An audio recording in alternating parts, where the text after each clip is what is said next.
Time check muna tayo. 11:40 na ng tanghali. Ayun, bali kakagising ko lang po ngayong araw. Nakikita nyo po sa labas ngayon. Ayan po, uulan po. At buong araw nga pala uulan dito, guys. Ayan. Halos kaninang umaga nag-start yung ulan dito.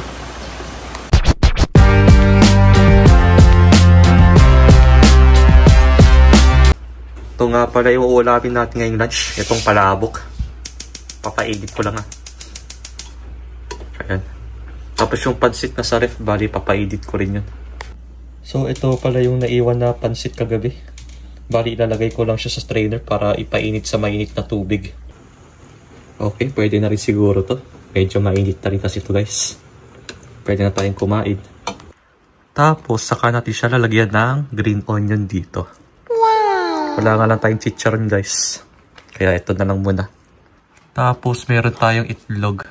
Ayan, saka natin siya ilalagay dito. And then bawang, syempre. Ayan. Kakalat lang natin siya dyan para masarap. Ayan. Para tayong gumagawa ng lugaw. Bago tayo kumain, magdadasal muna tayo.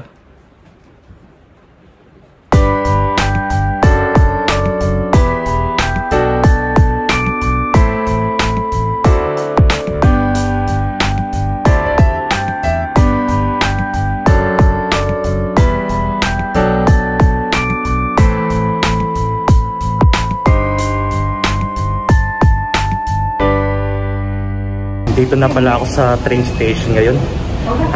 Ayun, habang nagbibisikleta nga pala ako kanina, nagsuot na ako ng kapote. Pero nagdala rin ako ng payong, pero hindi ko binuksan ito habang nagbibisikleta. Kasi nga po, bawal pong gumamit ng payong na habang nagbibisikleta. So bali gagamitin ko lang itong payong na ito pag maglalakad tayo papunta ng simbahan.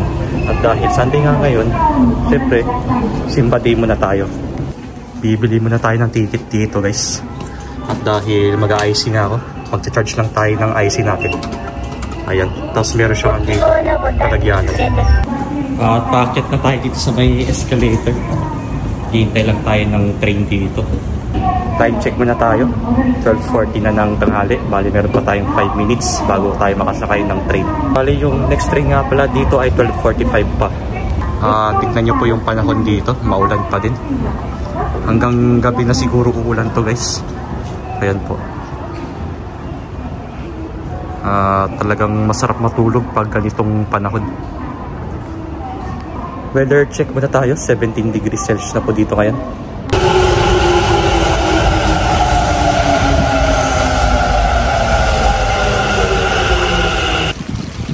Okay, time check muna tayo. 1:30 na ng tanghali. At maglalakad na tayo ngayon papunta ng simbahan. Buti na lang may payag na dala dahil malakas pa rin yung ulan dito ngayon. Bali, tatawid na lang tayo dito, guys. Total, naka green light naman na siya. At lalakarin na lang natin to ng ilang minutes. Medyo hassle nga lang pag umuulan. Ayan po, tignan nyo, lakas ng ulan. At mabuti na lang malaki yung payag na dinala ko ngayon. Kasi pag maliit, talagang mababasa tayo na. Itong payong ko nga pala, nabili ko lang ito sa convenience store dahil may mga iba't ibang sizes sila na nabibili doon. Ito kasi 70 cm or ito na yung pinakamalaking size nila na payong na makikita yun sa convenience store. Meron naman pong isang size na 65 cm pero mas maliit po yun ng konti.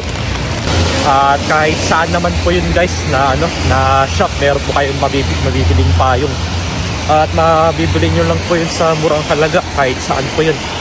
Dati kasi nung nasa Pinas ako, yung ginagamit kong payong yung maliit na automatic na dipindot. Tapos pagka ibabalik mo sa dati, parang parang pipindutin mo lang yun para di ba? Para ma-fold siya ulit. Pero ngayon mas mas komportable na ako dito sa malaking payong. Kaya at least di tayo masyadong mababasa. Mababasa man tayo pero sa bandang paa nga lang. Kaya pag uwi natin, basa yung sapatos natin, ito panigurado. Pag ganito kasi yung panahon dito ngayon, guys, sarap matulog. Kasi nung nasa Pinas pa nga ako nun, pagka buwabagyo, ayun, talagang tulog ako nun. Kasi nga yung hangin hindi mainit, tapos medyo ano pa, medyo malamig-lamig pa nun pag umuulan. Kaya pag ganitong umuulan, sa amin kasi mas masarap daw kumain ng tuyo na isda.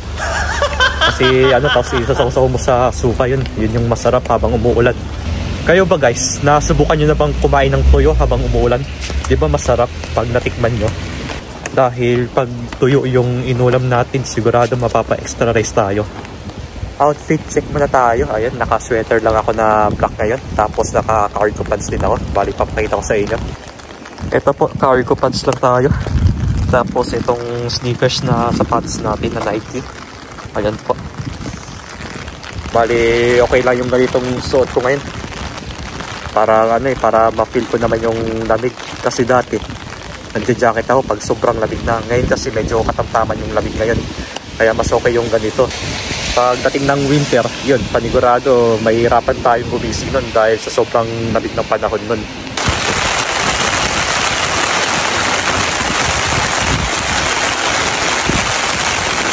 So, ayun po, kakatapos lang ng misa ngayon at may mga kasama rin tayong kababayan nating Pinoy na isa ring subscribers sa channel natin. Ayun po, pakilala naman kay Kuya. Ay, Myong. Yung, Tops Kuya. Yaps. Taga saan kayo dito sa Japan, Kuya? Sa Kunoko. Higashi, Osaka. Yung Baba kayo na Terdacho, no? Marunong. Bababa ako ng Tsuruhashi kasi mag-aan pa ako sa Namba. Lipat ka train. Lipat ako. Pero dadaan pa ako ng Namba. Kuya, ilang taon na kayo dito sa Japan?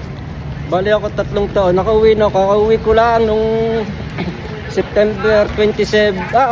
Oo nga. September 27. Babalik ko lang noong October 25. Kakauwi mo lang sa Pinas? Isang buwan din pala, no? Isang buwan bakasyon. Ikaw, Kuya? Mag-iisang taon pa lang. Mag-isang taon na? Ibig sabihin, ito yung senpai mo. Siyempre. Kasama ko sa Pilipinas. Senpai-sempayan lang. Kuya, dito na ako. Tingnan. Yan kayo, next time ulit pag magkita. Sige. So, ayun po, magta-transfer tayo ng train sa Kintetsu Line papunta ng Namba. Dahil bababa lang ako dun sa bed at meron lang ako pipilhin bago ako umuwi ng bahay. At nakikita nyo naman po kanina na mayroon tayong kasamang mga Pinoy, isa rin sa subscribers natin dito sa channel natin. At ayun, masaya silang kasama talaga at maraming kwentuhan din na nangyari kanina habang nasa loob kami ng train. Ngayon ko lang din nalaman na nagsisimba pala sila dyan. At nakakasabay ko rin sila minsan pero hindi ko pa sila nakikita sa buka. At doon ko sila nakilala, kasama niya yung isa niyang kaibigan na kasamahan niya rin sa trabaho. Iba pa rin talaga guys pag may nakakilala sa inyo na mga Pinoy at tamang kwentuhan lang din. Talagang thankful na rin ako at nakausap ko sila kahit na nasa loob kami ng train kanina. As in, masaya talaga silang kausap kanina. At kwentuhang mga buhay-buhay din dito sa Japan. So, ayun, time check muna tayo. 3:40 na ng hapon. Bale, naghihintay lang tayo ng train dito papunta ng Namba. Time check muna tayo. Alas 6 na ng gabi. Bale, kakauwi ko lang ng bahay. At sa ngayon, maulan pa rin sa labas. Kahit ganitong oras na, isang buong araw na umuulan ngayon. Sabi ko sa inyo kanina guys na masarap talagang kumain ng tuyo kapag umuulan, di ba? Sino na dito nakatry na kumain ng tuyo kapag umuulan? Ako, isa na ako doon dahil yan yung the best na ulam pag umuulan, di ba?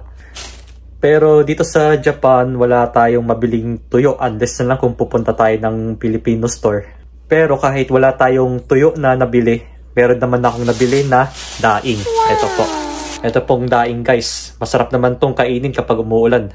At ito na lang siguro uulamin natin ngayon habang umuulan pa. Bale, piprito tayo dito ng daing at mas masarap to pag meron tayong sausawan na suka. Tsaka hindi lang po pritong daing ang lulutuin ko ngayon. Magluluto rin kasi ako ng pork binagoongan para meron tayong babaunin bukas pag nasa trabaho tayo. So, after kong lutuin yung pork binagoongan, saka ko na lulutuin tong daing natin para meron tayong uulamin ngayon. Para naman ma-enjoy natin kumain kahit na umuulan ngayon ng daing. Kahit wala tayong tuyo dito.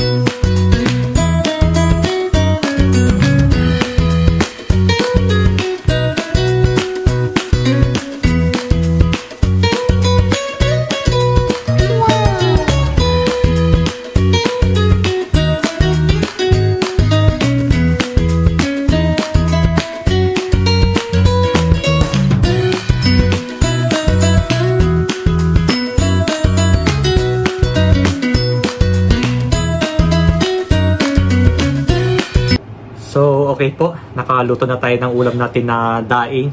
Ito po, pritong daing. Tsaka yung pork binagoongan, bali yun na lang yung uulamin ko bukas or babaunin ko pag nasa trabaho ako. For the meantime, ito muna yung kakainin ko ngayon, daing. Dahil since wala tayong tuyo na masarap kainin kapag umuulan, ito na lang muna kakainin natin, itong daing. At syempre meron tayong ginawang suka dito. Ayan, suka na may bawang para isaw-saw natin yung daing dito. So ito na yung daing natin guys. Mukhang crispy kaso nahulog yung buntot. Ito, titikman na natin itong buntot muna. At meron tayong ginawang suka dito na may bawang. Ayan, sasaw-saw lang natin. Sarap. Crispy. Sarap guys.